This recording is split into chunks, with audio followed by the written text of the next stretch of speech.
Magandang araw mga idol, boxing update po tayo. Cuadro Alas Casimero, hahabulin daw itong si Naoya Inoue. Pag-usapan natin yan mga idol. Inoue, sigurado na daw ito na magkampiyon sa featherweight division. Pag-usapan natin yan mga idol.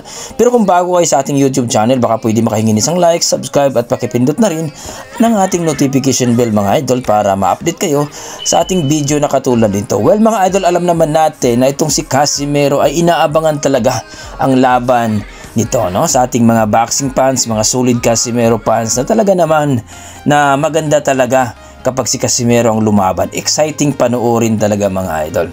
Last laban niya mga idol dito kay Saul Sanchez na kung saan ay TKO ang inabot sa round 1 mga idol.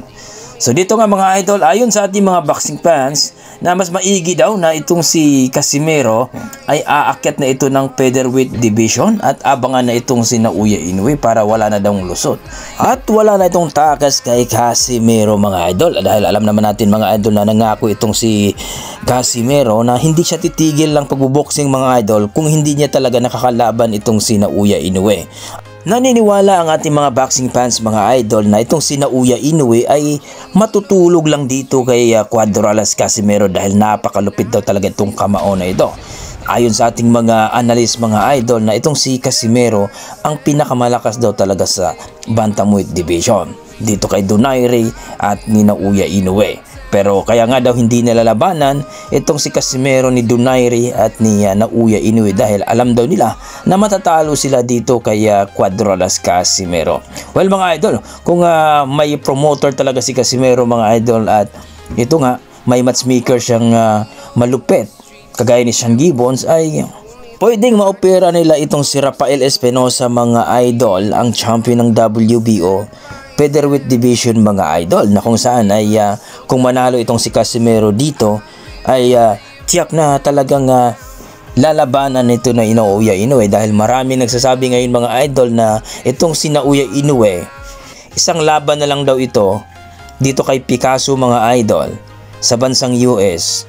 Aakyat na daw ito ng featherweight division at kalabanin ang bagong kampiyon ng WBC na si Stephen Fulton mga idol. Dahil alam naman natin na si Stephen Fulton mga idol ay talagang gustong na makalaban si Naoya Inoue dahil malaki talaga ang makukuha niyang pera dito kay Naoya Inoue.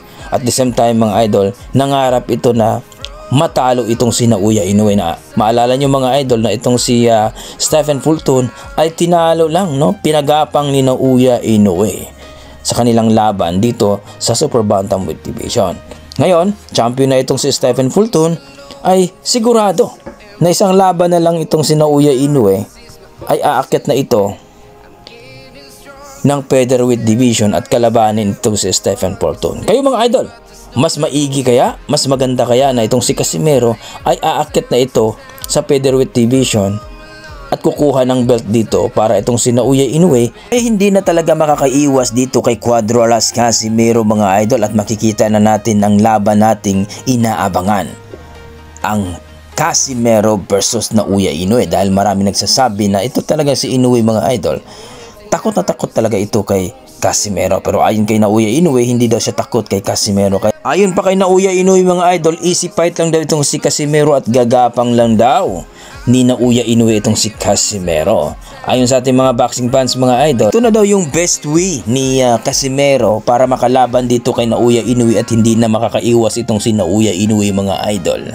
Aakyat na ito ng featherweight division at kukuha ng belt dito. Maaari daw na opiran itong si Rafael Espinosa mga idol, ang kampiyon ng WBO, para daw pag manalo si Casimero dito ay wala na talagang takas itong si Naoya Inoue. Kayo mga idol, ano masasabi nyo dito?